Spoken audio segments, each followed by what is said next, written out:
So you're not gonna believe this, but I actually made my husband think he was infertile for 5 whole years. And then, get this, I finally told him our kids aren't even his. I know, I know. Just lean in. This is about to get real. My name's Chelsea, and I'm 32. Looking back, maybe I should have seen some of this coming. Maybe. But honestly, whoever really sees anything coming when you're in the thick of it?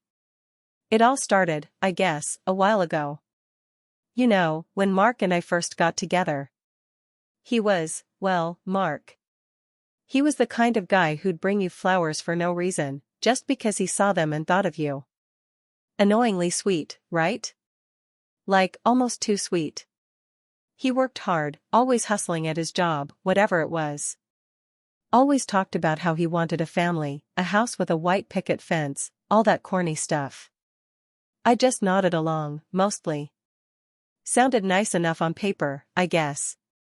We moved into this perfectly normal, slightly too small apartment, and he was all about splitting bills, but then he'd just insist on covering more than his share, saying he made more. Whatever. His money, his problem. He was a too nice guy, for sure. Always trying to please everyone, never wanting to rock the boat. It used to be cute, kind of. Like, he'd ask me what I wanted for dinner and then, no matter what I said, he'd be like, "Oh, perfect." I was thinking the exact same thing. Yeah, sure, Mark. Between you and me, I wanted to scream sometimes.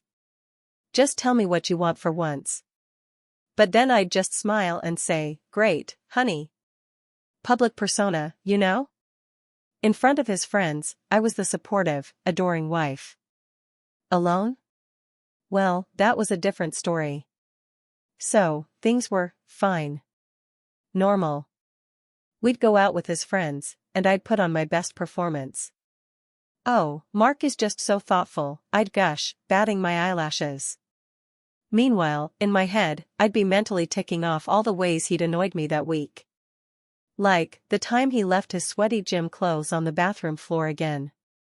Honestly, some men are just, ugh. And his friend's girlfriend, Brenda? That bitch would always look at me like she knew something. Probably just jealous. Whatever. The baby talk started pretty early, like it always does. "When are you two gonna have little Marks running around?" his mom would ask, her eyes twinkling. Mark would just beam and look at me, all hopeful. I'd just shrug and say, "When it happens, it happens." Inside, I was like, "Slow down, Grandma. I had other plans."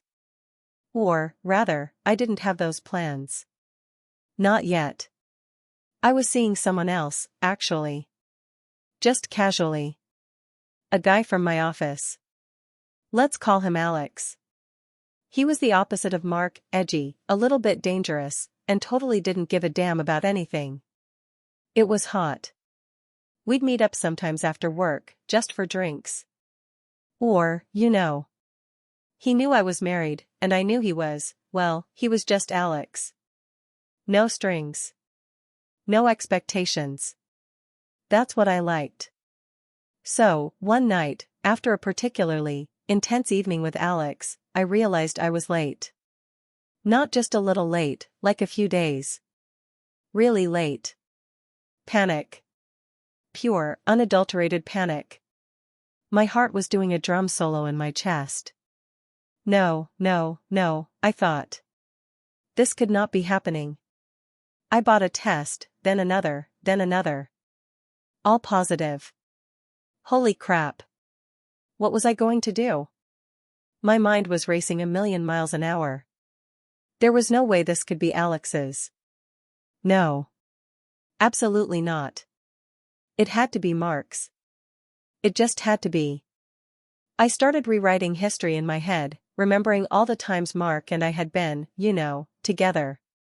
It was fuzzy, but it had to be him. I mean, it's not like I was keeping score or anything, but I knew Mark wanted a kid. Badly. This could work. I went home, and Mark was watching some dumb sports game. I just burst into tears. Real, dramatic, snotty tears. He rushed over, all concerned. "Chelsea, baby, what's wrong?" he asked, his voice so soft. I just mumbled something about feeling overwhelmed, about all the pressure, about how I just wanted a family so bad. He looked at me, his eyes wide, and then I just blurted it out, "I think I'm pregnant." His face, it was like the sun had just risen. He scooped me up, spinning me around. He was so happy, so genuinely ecstatic. And part of me, a tiny, tiny part, felt a little bit bad. But then I just shoved that feeling down. This was for the best, right? For us. For our future. We told everyone, and the reaction was exactly what I expected. His parents were over the moon, his friends were buying him cigars. Brenda from his friend group gave me this weird look, like she was trying to figure something out. That bitch. Always so judgmental. The pregnancy was fine. I mean, I hated being pregnant, honestly. All the morning sickness, the heartburn. And Mark was constantly doting, which was supposed to be sweet, but it just felt smothering sometimes. "Are you comfortable, honey? Can I get you anything? Are you sure you want that pickle and ice cream combo? Ugh. Just let me eat my weird cravings in peace." Then came the doctor visits. And this is where things got interesting. I made sure to schedule his fertility test at a separate clinic, far from where I was getting my prenatal care. I told him it was just standard procedure, that couples usually do it to make sure everything's good on both sides. He didn't question it. Too nice. I still remember the day I got the call from his clinic. They told me his results. And well, they weren't great. His sperm count was really, really low. Like, almost non-existent. The doctor said it would be extremely difficult for him to conceive naturally. My heart totally jumped. This was it. This was my out. I'd just pretend. I went home, tears ready to go. Mark was already there, pacing. He knew the results were coming. "What did they say, Chels?" he asked, his voice shaking. I just crumpled onto the couch, sobbing. They said it's probably you," I whispered, barely able to get the words out. "They said, it's really low. Almost nothing." His face just fell. Like someone had punched him in the gut. He sat there, staring at the wall, for what felt like forever. "But, how?" he finally choked out. I just kept crying, shaking my head. "I don't know, honey. I don't know." I grabbed his hand, squeezing it tight. "But it's okay, Mark. It's okay. We have this baby. Our baby." He bought it. Hook, line, and sinker. For 5 years. Every time someone would talk about us having another kid, he'd get this sad look in his eyes and say, "Well, we're lucky we even have the two we do." Oh, yeah. Because then came kid number 2. And that was also Alex's. Oops. With the second one, it was easier. Almost too easy. Mark was so convinced he was infertile, he never even questioned it. He just looked at me with this loving, grateful look, like I was some kind of miracle worker for giving him these kids. Meanwhile, I was just making sure Alex stayed far, far away from any family gatherings. It was fine. I had it all under control. Life went on. We had the 2 kids, a boy and a girl. They were cute, I guess. Loud, definitely. Mark was obsessed with them. He was such a doting dad, always playing with them, reading them stories, taking them to the park. He'd come home from his job, tired as anything, but he'd still light up when he saw their faces. Honestly, it was a little sickening sometimes, how much he loved them. Like, calm down, dude. They're just kids. My internal monologue was always buzzing. When Mark would complain about something, like how messy the house was, I'd just sigh dramatically and say, "Oh, I'm just so exhausted with the kids all day." Weaponized vulnerability, baby. Works every time. He'd immediately apologize and start cleaning. And if he ever questioned where I'd been, even if I was just out with friends, I'd get all defensive. Are you checking up on me? Do you not trust me? Double standards, much? Absolutely. Demanded transparency from him, but my whereabouts? None of his business. He started getting into some new hobby, like woodworking or something. Building birdhouses. Seriously. It was so dumb. And it took up his time that he could have been spending with me, or, doing things I actually cared about. So I started subtly discouraging it. Are you sure you have time for that, honey? The kids really want to play with you. Or, wow, that wood dust is really making my allergies act up. Comfort zone controller? You bet. I wasn't about to let him grow into something that didn't include me. And the money? Oh, the money. He still paid for pretty much everything. Rent, bills, car payments. My money? That was my money. For my clothes, for my nails, for my occasional girls' night out, which sometimes, frequently, involved Alex. He never questioned it. Too nice, remember? He was the old-school provider, through and through. 5 years. 5 years of this. It was exhausting, honestly, keeping all those plates spinning. But I was good at it. I was a master of the passive-aggressive dig, disguised as a joke. Oh, honey, you look a little tired. Rough day at work, or just losing your touch in the bedroom? He'd just laugh awkwardly. Ignored his feelings, too.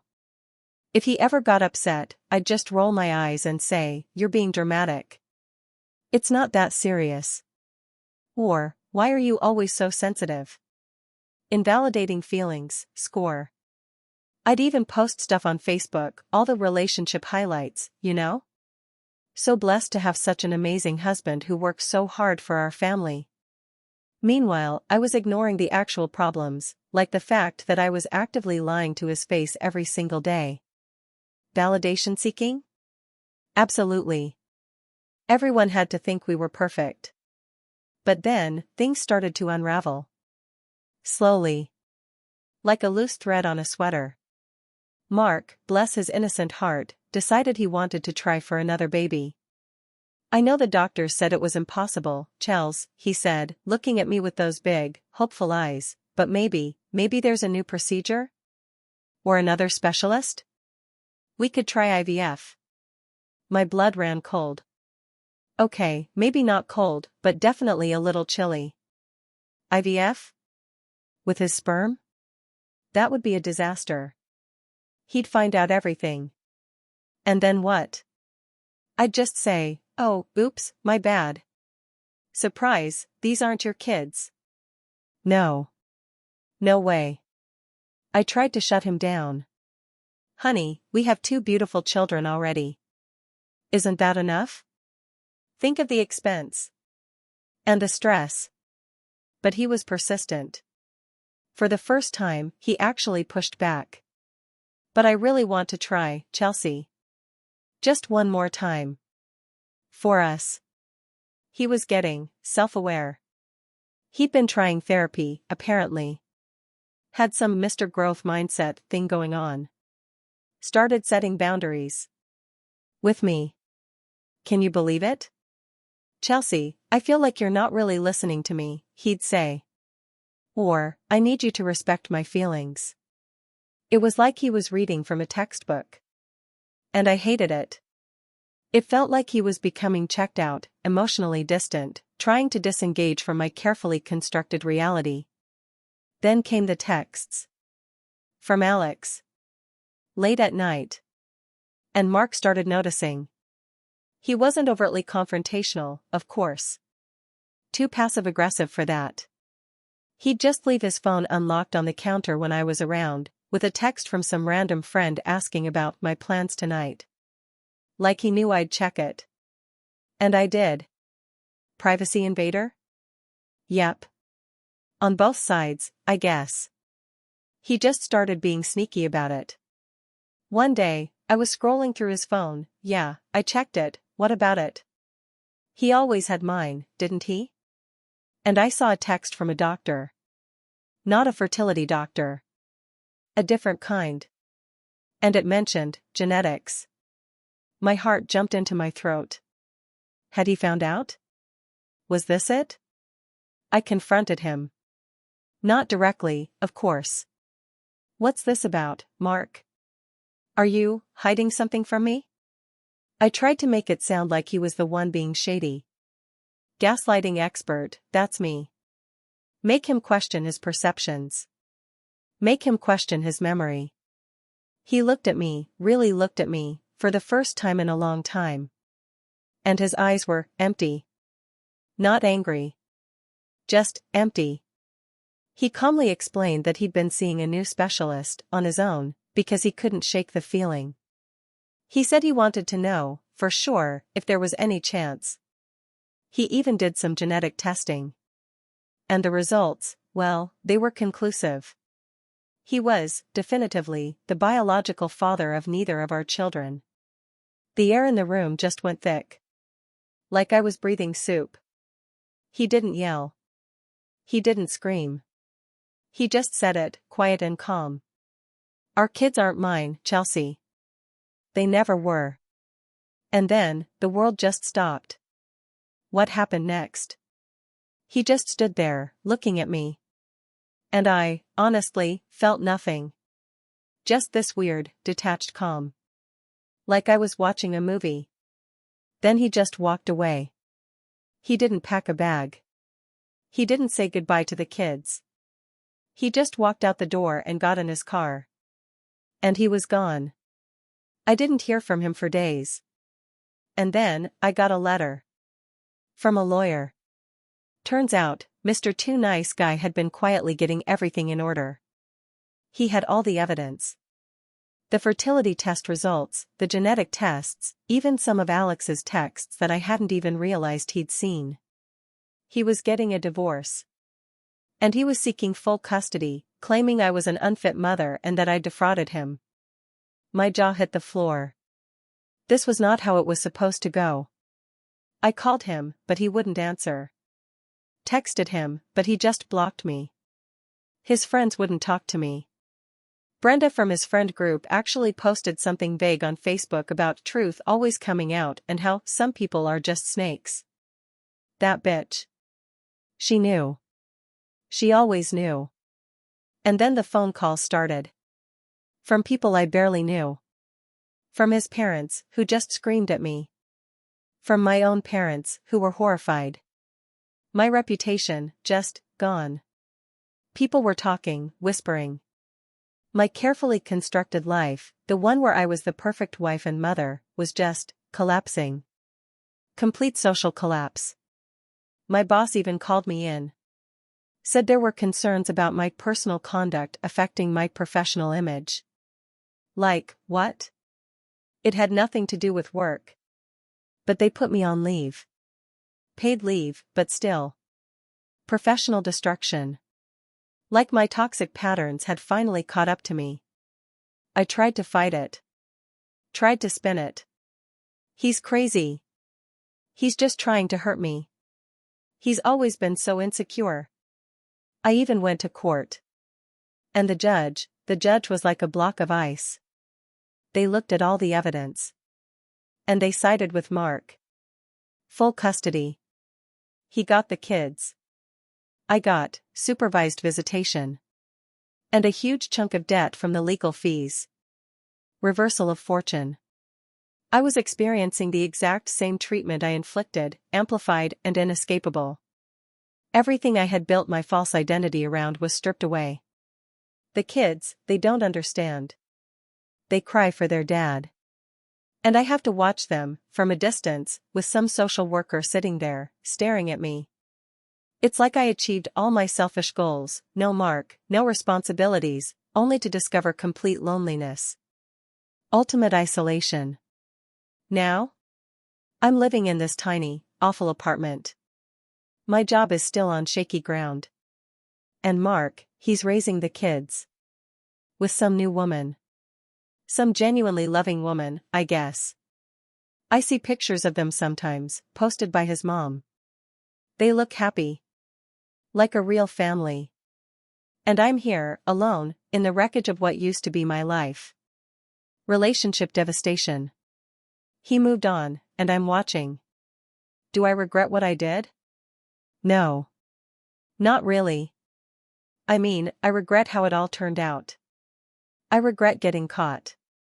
But the choices? No. I don't care anymore.